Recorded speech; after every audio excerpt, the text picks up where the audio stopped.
les 5 kilos de poisson pour essayer de voir avec mes amis Isabelle Groin et Philippe Carême. Philippe il m'a donné un gros coup de main pour tirer les poissons sur les petites nadiaques. Sinon, les poissons s'est perdu. On va délacer les poissons à la rivière. Salut mon ami, à la prochaine fois.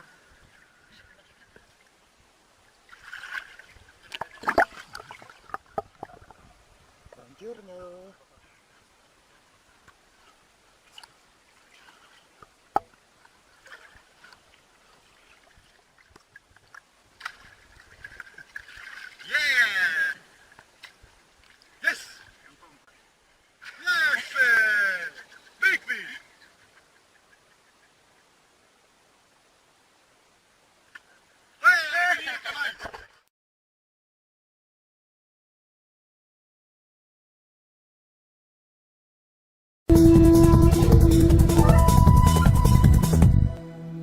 Hey guys, Bill here. You know, when it comes to Amazon river monsters, there's only one that sits at the top of the food chain, and that's the one they call the piraiba. Sometimes called lau lau, the piraiba is the biggest catfish in the Amazon. But some people nicknamed it freshwater shark because of its gray color and shark-like dorsal fin. To get a look at one of these Amazon river monsters, I hooked up with a group of fishermen heading into the Amazon region of South America.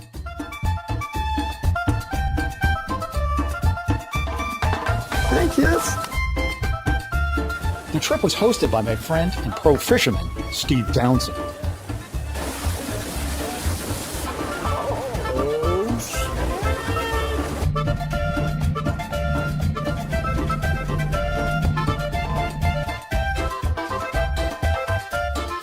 We set up our tents about 50 miles from civilization.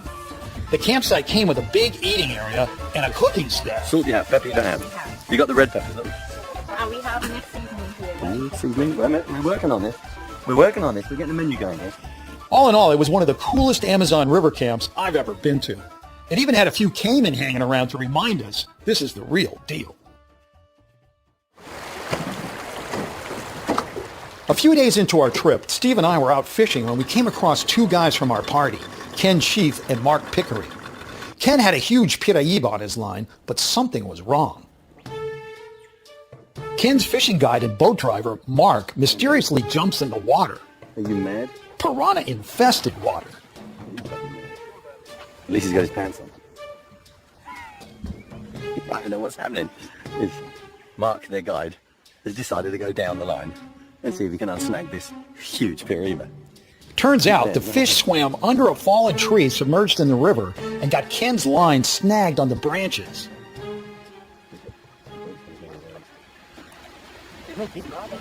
Deep bad. It's deep bad. It's deep bad. You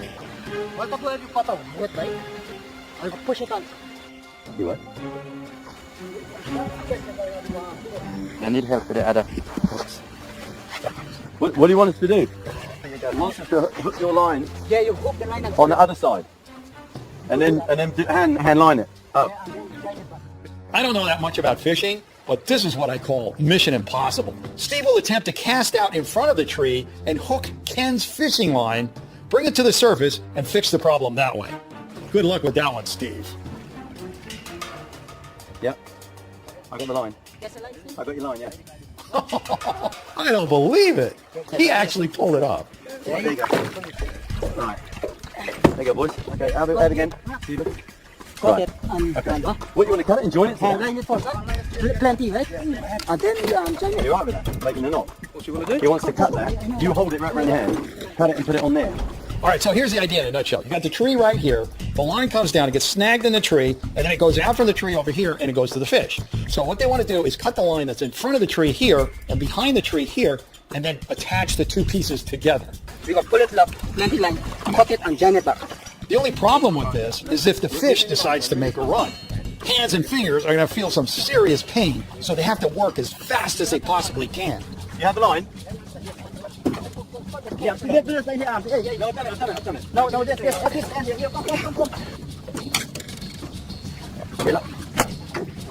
Right, I've got that. Oh, the free one. The fish here. It's your 4-town water knot on both sides that will hold everything.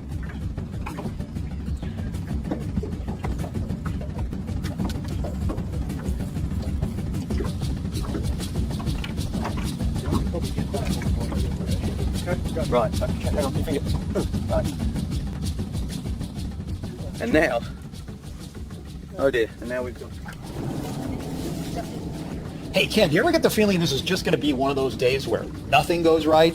This little tree branch just happened to be in the bottom of the boat, and I don't think you could get it more tangled up with the fishing line if you tried. Okay, boys.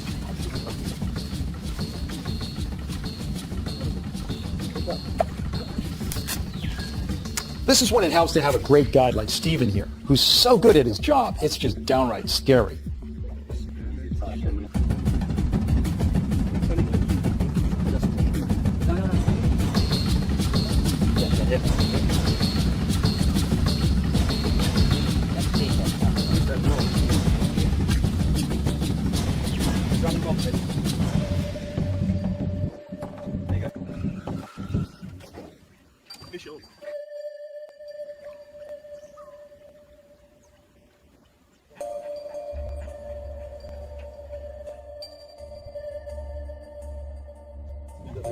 I think Ken's very quickly wearing out, poor guy. He's doing such a stoic job there. This fish is just an enormous fish, and it probably weighs twice what he weighs. Oh, and he's trying every minute he gets, every yard he brings up of line, fish takes 2. Ken struggles with the fish for another 20 minutes without success. That's when the guides suggest Ken use a local Indian trick to land the fish. No, if you want to see the fish that comes up faster, we believe. To fill your mouth with 2 or 3 handfuls of swallow, just keep it in your mouth. It make the fish get tired. No, Mark, it's an Indian tradition. The angler, if he wants to get a big fish up, he puts a mouthful of river water in his mouth and holds it in his mouth. I didn't think he would. Does it work with beer? I don't know if you know it with water. When you do that, What happened? The rod broke. What does that mean for him? It means it could be a lost fish if he does that. They got a hand line in up there, which might be the only way to do it, actually. Mark, the guide, offers to try to bring the fish in with his hands, but Ken is determined to bring this fish in himself, even with a broken rod. With his back already hurting from the fight, Ken has to put the rod between his legs to keep the stress off his back. That might be why Steve brings up the Indian water trick again. What you can do is scoop some river water in your mouth and hold it. He doesn't try it, right? He said that fish will come up like that. You don't believe it? Try it. Seriously, try it. Seriously, just try it. It's the tradition of it.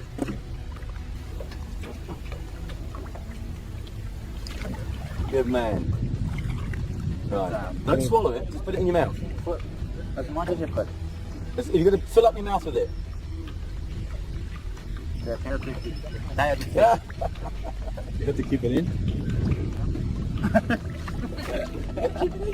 I think they forgot to tell him he has to hold it in his mouth until the fish actually comes up. But hey, maybe it'll work anyway.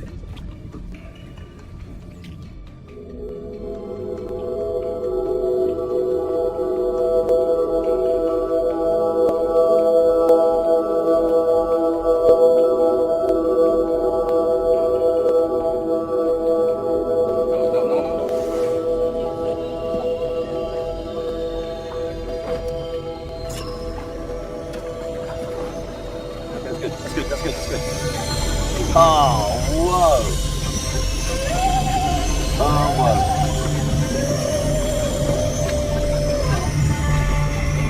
Ken, that's a monster, man. Well done. He's tired. He's good. Grab that toe. Now, I know a lot of you guys are thinking this fish is dying, but don't worry, it isn't. The fishermen just want to get a rough measurement and a couple of photos, then they'll let it go. That is a huge fish. Now you know why they call that a freshwater shark. Look at the size of it. The fin, big tall fin, big shark-like tail, good old grey long body. Cracking fish. Absolutely fantastic. Needed a